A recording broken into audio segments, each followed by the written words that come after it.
एक प्रेम कहानी जिसे भुला दिया गया। भारत कई अनूठी कहानियों और घटनाओं का साक्षी रहा है। यहाँ हर मोड़ पर कुछ ना कुछ ऐसा सुनने को जरूर मिल जाता है जो आपको हैरान कर देता है कि क्या वाकई ऐसा हो सकता है। आज हम आपको ऐसी ही एक स्थान के बारे में बताने जा रहे हैं जो अपनी अमर प्रेम कहानी के लिए जाना जाता है।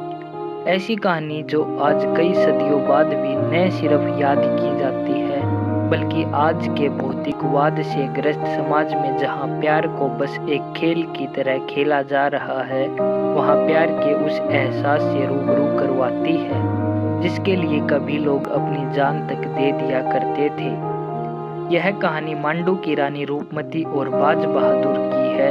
इतिहास के पन्नों में दर्ज मांडू मध्य प्रदेश स्थित रानी रूपमती का महल एक समय पहले तक बेहद खूबसूरत हुआ करता था, इतना कि कोई भी उसे देखकर अपनी आंखों पर विश्वास न कर पाए कि क्या वाकई कोई इमारत इतनी बेहतरीन हो सकती है। इस महल के ऊपर मंडप बने हुए थे जहां बैठकर पूरा राज्य नजर आता था। यह महल 365 मीटर ऊंची और सीधी खड़ी चट्टान पर स्थित है जिसका निर्माण बाज बहादुर ने करवाया था। ऐतिहासिक कहानियों के अनुसार रानी रूपमती सुबह शाम मंडप पर बैठकर सामने बहने वाली खूबसूरत नर्मदा नदी को देखा करती थी।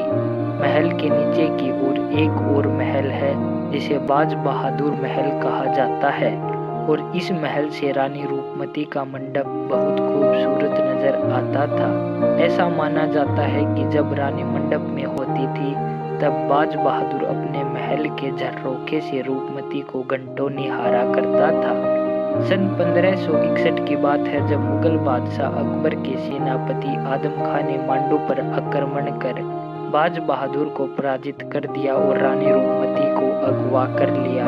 रानी रूपमती ने आदम खां के समक्ष समर्पण नहीं किया और अपनी जान दे दी। इस घटना के बाद रानी रूपमती और बाज बहादुर की कहानी अमर हो गई और अकबर ने ही इन दोनों की प्रेम कहानी को लिखित रूप प्रदान करवाया। मांडू में न सिर्फ रानी रूपमती का महल चर्चा बटोरता है बल्कि यहाँ कई और भी स्थान हैं जो अपनी खूबसूरती के लिए मशहूर हैं। मांडू की मस्जिदें भारतीय इस्लामी स्थापत्य कला की बेजोड़ उदाहरण है। इसके अलावा दो अन्य महल जहाज महल और हिंडोला महल भी सौंदर्य के उत्कृष्ट नमूने हैं। मांडू स्थित अशरफी महल की कहानी भी अजीब है। हुसैन शाह ने सोने की अशरफियों से इस महल का निर्माण करवाया था जिसकी वजह से इसे अशरफी महल का नाम दिया गया। मांडू की इसी भव्यता से प्रभावित होकर मुगल सम्राट जहांगीर यहाँ कई महीनों तक रहा और चप्पे चप्पे का विचरण किया। उसने अपने प्रवास के दौरान कई भवनों का न सिर्फ निर्माण करवाया बल्कि कई पुरानी इमारतों की मरम्मत भी करवाई।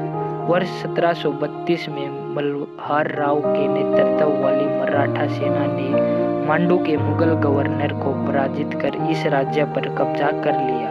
तब से लेकर राजशाही के अंत तक मांडू पर मराठों का ही राज रहा। आज़ादी के बाद जब मांडू की रियासत पर सरकार का आधिपत्य हुआ तब यहाँ मालवा पर्यटन रिसॉर्ट बनाया गया। मांडू की खूबसूरती का कोई सानी नहीं है।